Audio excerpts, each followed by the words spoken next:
Merci, monsieur le député. La parole est à monsieur le Premier ministre. Monsieur le Président, Mesdames et Messieurs les députés, Monsieur le député, c'est toujours un plaisir d'avoir à répondre aux questions que vous vous posez sur cette mesure qui a été décidée par le gouvernement et que nous assumons pleinement. Vous avez, monsieur le député, dans une utilisation et une maîtrise parfaite du français, indiqué que la mesure que nous prenions était démagogique. Permettez-moi de vous dire que je suis surpris par l'utilisation de ce terme. Car s'il y a bien une chose qui n'est pas démagogique, qui n'est pas faite pour plaire, c'est bien cette mesure. Je ne peux pas m'empêcher, en revanche, d'entendre dans ce que vous exprimez parfois l'expression d'une certaine forme de démagogie. Ça, c'est vrai. Monsieur le député, dans votre département, l'Oise, l'année dernière, il y a eu 62 morts sur les routes. 586 blessés. 62 morts, 586 blessés. Depuis le début de l'année, puisque nous sommes au milieu de l'année, il y a probablement eu entre 1600 et 1900 morts sur les routes françaises. Un nombre de blessés considérable.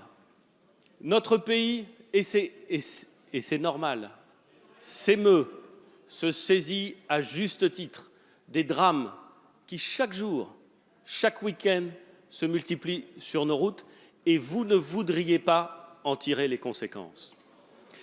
Le plan que nous avons évoqué traite de tous les sujets relatifs à la sécurité routière.